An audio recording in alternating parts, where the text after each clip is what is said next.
For your second essay, you're using this essay called "On Reading a Video Text" by Robert Scholes, who's a scholar of literature and media. And this is a pretty well known essay. It's been quite widely read since he first wrote it. It's not easy by a long shot, and I choose it on purpose because it's difficult, and because it's going to. I mean, I think it's really easy to. I mean, it's easy to use easy sources. It's not difficult to figure out how to paraphrase a source that you understand really well and that you're totally confident in the fact that you understand it. That's not very hard.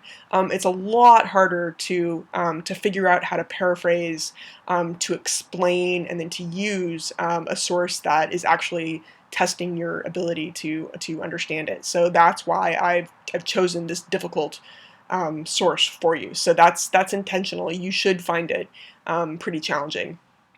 But I'm going to spend several minutes here going through it with you to try to help you figure out what the heck he's talking about. And then don't forget, we're going to have our discussion board for this week. We're gonna spend talking about Scholes, and then you'll have your draft. So this essay is hard, but you are totally not on your own. You'll have a lot of support in trying to figure out what he's talking about. So let's get in there. So this first paragraph is a doozy from the very beginning, and I have often found that with this assignment, students want to kind of people want to kind of like just fixate on some of the things he talks about in this first paragraph, because it seems, you know, you don't have to go very far into the essay to get to them. But we are not going to talk about this first paragraph because his main show isn't here yet, right? So these are not this is not stuff you want to go to for your essay, because he's not hit his main show yet, right? This is just a kind of introduction in which he talks about he's setting up this idea that underpins this whole essay, which is that commercials are really significant cultural forms, right? So he talks about how they create what he calls a complex dynamic of power and pleasure, right? In that they allow you to sort of see things that you wouldn't be able to see with your naked eye. This kind of thing. So, you know, in the early 80s in particular, this is kind of a big argument, right? He's ultimately, like, one of the things to understand about this essay is that where it ends, he finally says this outright at the very end of the essay. He thinks that students in college ought to be trained how to analyze commercials. That's a really that they're a significant form of modern expression, and one of the ways in which the values of our culture are communicated, and he thinks it's really important that people study them and to figure out how they work. So he's sort of setting the stage for that with this first paragraph. So we start to really get into the weeds with the second paragraph. Okay, so he says, Visual fascination, and I've mentioned only a few of its obvious forms, is just one of the matrices of power and pleasure that are organized by video texts. Others include narrativity and what I should like to call, at least tentatively, cultural reinforcement. By narrativity, of course, I mean the pleasures and powers associated with the reception of stories presented in video texts. By cultural reinforcement, I mean the process through which video texts confirm members in their ideological positions and reassure them as to their membership in a collective cultural body. Okay, I'm going to stop there. It's a mouthful, right? He's getting right in there. So let's break this down. I've kind of color-coded some stuff to help you figure out what's going on here, right? So he's setting up, in that second sentence, he's setting up two categories that we can tell that he's gonna explain more later in this paragraph, right? So narrativity and cultural reinforcement. So narrativity might sound weird, but it's really just narrative. When we know that, right? And that's totally what he's talking about. Stories, right? That texts like commercials tell stories, and that seems to be something significant that they do. Okay, no problem. We got that down. cultural reinforcement is harder to unpack. So he says, the process through which video texts confirm viewers in their ideological positions and reassure them as to their membership in a collective cultural body. Okay. Confirm viewers in their ideological positions. So confirm suggests that it goes with this idea of reinforcement, right? It's telling us we're right about something, right? Confirming that our ideological positions are right. So, well, what the heck is an ideological position? I think an easy way to think about it is like our values, right? The things that we think are right and wrong, important and not important.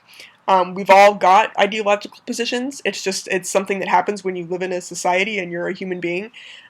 You and the people around you decide, not consciously, but you're kind of born into a society that has certain kinds of values, and happens to everybody, right? So when he says video texts confirm viewers in their ideological positions, this is totally what he's talking about, right? We look at that, he's saying that commercials make us feel good about what we believe in. We look at them and we see our own values and beliefs basically reflected back at us, right? They tell us, yes, you're right. It's good that you think that, right?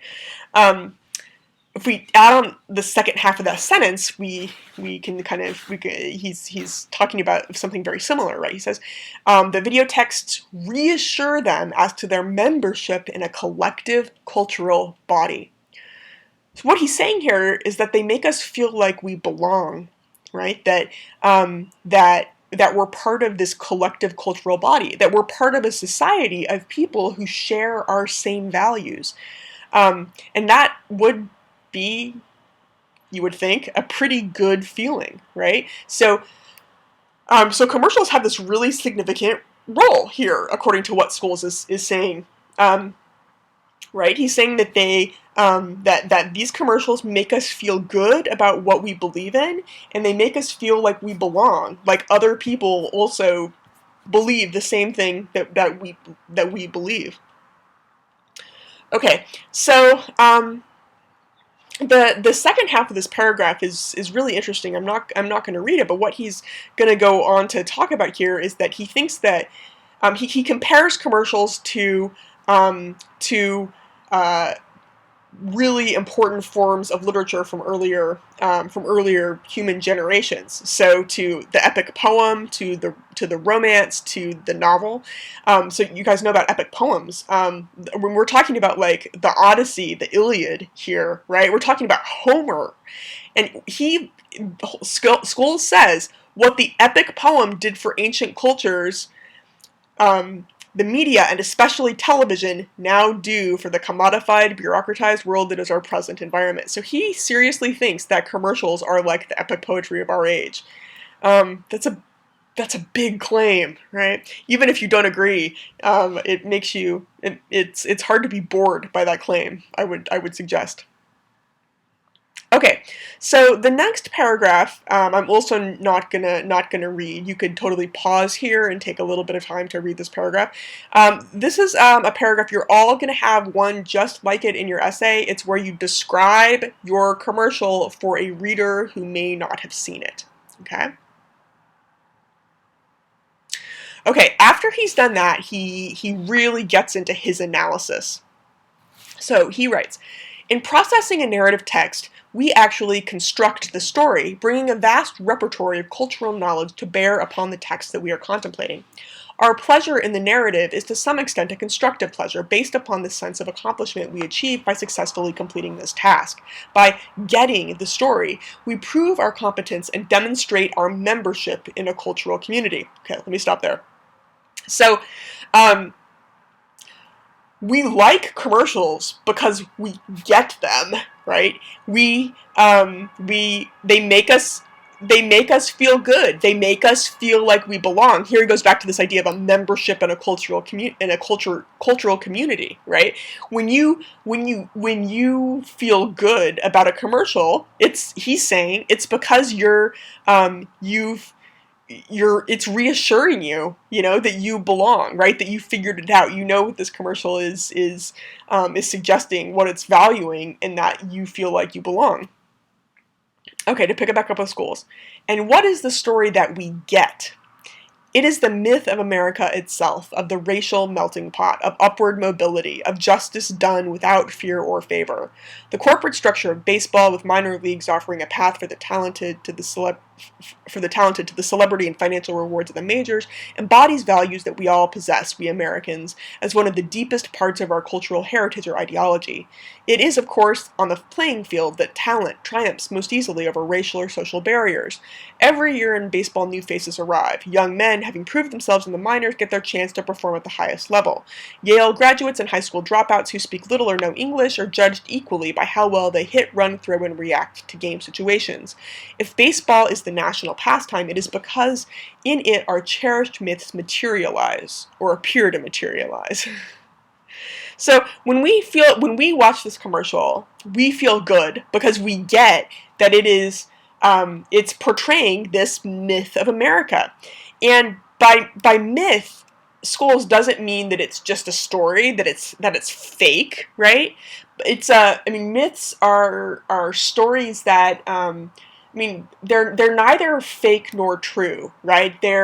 But they're stories that structure a society's values, its sense of itself, right? And so this is the idea that the idea of the racial melting pot and upward mobility, that's a really, it's something that America thinks it values, even if it's not always good at actually making upward mobility or a real melting pot a reality, right? That there's still things that are important to America's idea of itself. So that is for him what this commercial is about, right? That's the thing that's being reinforced. That's where and how cultural reinforcement is happening in this commercial. Okay, I think I can get through one more slide here before my tongue gets cut off. So in the next paragraph, the commercial we are considering is especially interesting because it shows us a black man competing not with his body but with his mind, his judgment, and his emotions in a cruelly testing public arena. Americans who attend to certain sports are aware that black athletes are just beginning to find acceptance in certain leadership positions, such as quarterback in professional football, and that there's still an active scandal over the slender representation of blacks at baseball's managerial and corporate levels. The case of the black umpire reminds viewers of these problems, even as it suggests here, too, talent will finally prevail. The system works. America works. We can take pride in this. Then he's going to proceed to describe this sort of close call that the whole thing seems to turn on, right? There's the umpire that we're rooting for has to make this close call, and he makes the call, right? So to pick it up at the end, this is not just partisan versus impartial judge. It is old man against youth and white against black. We root for the umpire because we want the system to work, not just baseball, but the whole thing, America. So Scholes is suggesting here that when we watch the umpire make the right call, that we feel good, right? It makes us it makes us happy, and that's because it seems to be showing our values being reflected back to us. It's showing us a world in which no matter who you are, if you're talented and hardworking, you're gonna make it, right? Not really necessarily how our society works, I would argue, but we at least want to think that our society works that way. And so this commercial makes us feel good by tapping into that, right? By it's especially by choosing to make this story about a black umpire that the commercial reinforces that idea. It shows us someone who we know has faced racism, right? Someone who's had something to overcome, right? But who's talented and who does manage to overcome. That suggests that the system is working, because this young black man can make it, to the major leagues, because of his talent. That suggests that America is not a bad place, right? That it's a place where upward mobility is possible.